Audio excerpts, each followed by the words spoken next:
Hi ಎಲ್ರಿಗೂ good morning. ನಾನು ಇವತ್ತಿನ ಮಿನಿ ಬ್ಲಾಗನ್ನು ಸ್ಟಾರ್ಟ್ ಮಾಡ್ತಾ ಇದ್ದೀನಿ. ಅದು ತೊಗರಿ ಕಾಳಿತ್ತು ಸ್ವಲ್ಪ, ಅದನ್ನು ನೆನೆಸ್ಬಿಟ್ಟು ಒಣಗಿಸ್ಬಿಟ್ಟು ಕವರಲ್ಲಿ ಹಂಗೆ ಹಾಕಿಟ್ಟಿದ್ವಿ.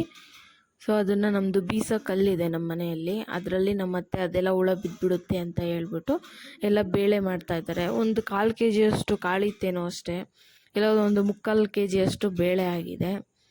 ಅದರಿಂದ ತುಂಬ ಅದೇ ಬೇಳೆಯಿಂದ ನಾವು ಚಟ್ನಿನ ಮಾಡಿದ್ದೀವಿ. ತುಂಬ ಟೇಸ್ಟಾಗಿರುತ್ತೆ. ಈ ರೆಸಿಪಿ ನಿಮಗೂ ಬೇಕಂದರೆ ಯಾವ ಥರ ಮಾಡೋದು ಅಂತ ನನ್ನ ಯೂಟ್ಯೂಬ್ ಚಾನಲನ್ನು ಸಬ್ಸ್ಕ್ರೈಬ್ ಮಾಡ್ಕೊಳ್ಳಿ, ಅದರಲ್ಲಿ ಅಪ್ಲೋಡ್ ಮಾಡಿರ್ತೀನಿ, ನೋಡ್ಕೊಳ್ಳಿ.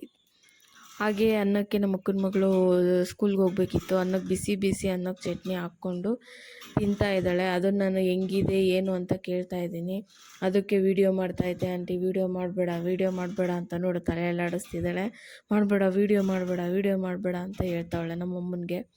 ಸೊ ನಮ್ಮಮ್ಮ ಬಿಸಿ ಸ್ನಾನ ಮಾಡ್ಕೊಬಂದ್ಬಿಟ್ಟು ಬಿಸಿ ಮುದ್ದೆ ಮಾಡ್ತಾಯಿದ್ದಾರೆ.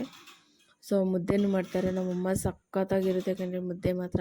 ಅದು ಏನು ನಮ್ಮ ಹಳ್ಳಿ ಸೈಡಲ್ಲಿ ಯಾವ ಥರ ಅಂದರೆ ಬರೀ ರಾಗಿ ಹಿಟ್ಟಿಂದ ನಮ್ಮಮ್ಮ ಮುದ್ದೆ ಮಾಡೋದಿಲ್ಲ, ಅದಕ್ಕೆ ಬೇರೆ ಐಟಮ್ಸ್ ಎಲ್ಲ ಹಾಕ್ಬಿಟ್ಟು ಮುಂಚೆನೇ ರಾಗಿ ಹಿಟ್ಟು ಜೊತೆನೇ ಪೌಡ್ರ್ ಮಾಡಿಸ್ಬಿಡುತ್ತೆ.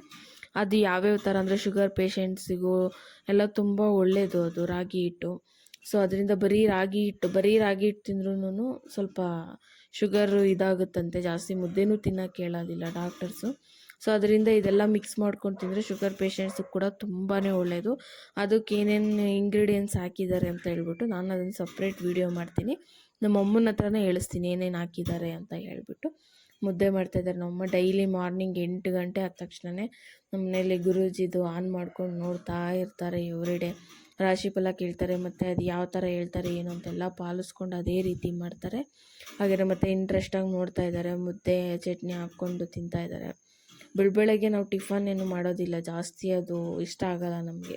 ಮಾರ್ನಿಂಗ್ ಟೈಮಲ್ಲಿ ನಾವು ಮುದ್ದೆನೇ ಮಾಡೋದು. ಅದಕ್ಕೆ ಮುದ್ದೆ ಚಟ್ನಿ ತಿಂತಾಯಿದ್ದಾರೆ. ನಾನು ಕೇಳಿದೆ ಹೆಂಗೈತೆ, ಚೆನ್ನಾಗಿದೆಯಾ ಅತ್ತೆ ಅಂತ ಕೇಳಿದೆ. ಚೆನ್ನಾಗಿದೆ ಅಂತಂದರು. ನಮ್ಮಮ್ಮ ಸಹ ಊಟ ಮಾಡೋಕ್ಕೆ ಕೂತ್ಕೊಂಡ್ರು. ಸೊ ನಮ್ಮಮ್ಮನ ಸಹ ಕೇಳಿದೆ ಹೆಂಗೈತೆ ಅಂತ. ನೋಡಿ ನಮ್ಮಮ್ಮ ಸೂಪರಾಗೈತೆ ಅಂತ ಹೇಳ್ತಾ ಇದ್ದಾರೆ.